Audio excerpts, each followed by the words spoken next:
మిత్రులందరికీ నమస్తే అండి. నా పేరు వీరేందర్, మాది వరంగల్. ఒక చిన్న కథ చెప్తాను. సబ్స్క్రైబ్ చేసుకోకున్నా పర్లేదు కానీ వీడియోని మాత్రం పూర్తిగా చూడండి. ఒక రాజ్యంలో రాజు ఉండేవాడట. ఆ రాజుకి ఒక డౌట్ వచ్చిందట.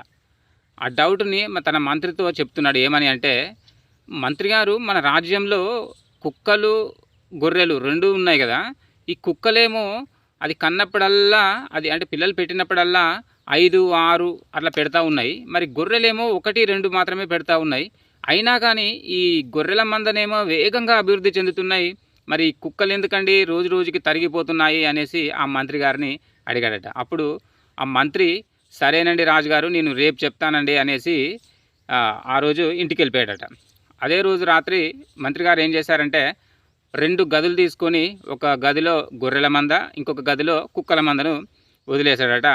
ఈ కుక్కల మంద ఉన్న దాంట్లో రొట్టె ముక్కలు ఒకటి ఒకటి వాటికి తినడానికి సరిపోయే ఆహార పదార్థాలు కుక్కలకు పెట్టాడంట. అట్లాగే గొర్రెల మంద ఉన్న రూమ్ ఉంది కదా, ఆ మందలో వాటికి గడ్డి, వాటికి సరిపడినంత గడ్డి కూడా వాటికి పెట్టాడంట.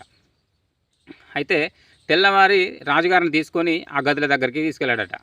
అప్పుడు ఆ రాజుగారు మొదటిసారి ఆ కుక్కల గదిలోకి వెళ్తే ఆహార పదార్థాలు ఎలా ఉన్నాయో అలాగే మొత్తం అక్కడక్కడక్కడ పడి ఉన్నాయి. కానీ కుక్కలు మాత్రం ఒక్కటి కూడా లేవట, మొత్తం చచ్చిపడి ఉన్నాయట. తర్వాత గొర్రెల మందకి తీసుకెళ్ళాడట. ఆ గదిలోకి తీసుకెళ్తే అక్కడ గొర్రెలు ప్రశాంతంగా పడుకొని నెమరు వేసుకుంటా ప్రశాంతంగా పడుకొని ఉన్నాయట, ఎవరి ప్లేస్లో వాళ్ళే. అప్పుడు రాజుగారికి, అదేంటండి ఇవి చనిపడి ఉన్నాయి, అవి ప్రశాంతంగా తినుకుంటా కూర్చున్నాయి అంటే, అదేదండి రాజుగారు, కుక్కలేమో ఒక్క ఆహార పదార్థం ఏది పెట్టినా కానీ అవి నాకు నాకు అనేసి కొట్టుకుని చచ్చిపోయినాయి. ఈ గొర్రెలు మాత్రం ఇలాగే వాటికి సరిపడినంత ఎంతో కొంత ఆహారం దొరికినా తిన్నాయి, శ్రద్ధగా అక్కడ పడుకున్నాయి. కుక్కలు అనుకుంటాయి నాకు మాత్రమే ఆహారం కావాలి అని అనుకొని అవి కొట్టుకొని చచ్చిపోయినాయి.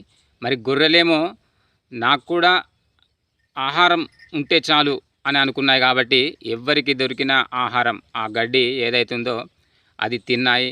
ప్రశాంతంగా నాకు దొరికిన కాడికి చాలు అన్న తృప్తితో అవి అలా పడుకొని ఉన్నాయి. కాబట్టి మనం ఒక్కసారి ఆలోచించుకొని, మనతో పాటు మనం సొసైటీలో ఉండాలి, మనతో పాటు అందరూ ఉండాలి అనుకోవాలా కానీ, ఆ అందరిలోనే మనం ఉండాలి అనుకోవాలా కానీ, మనం మాత్రమే ఉండాలని మాత్రం ఒక్కసారి ఎప్పుడూ ఆలోచించుకోకూడదండి. ఉంటాను. జై జవాన్, జై కిసాన్.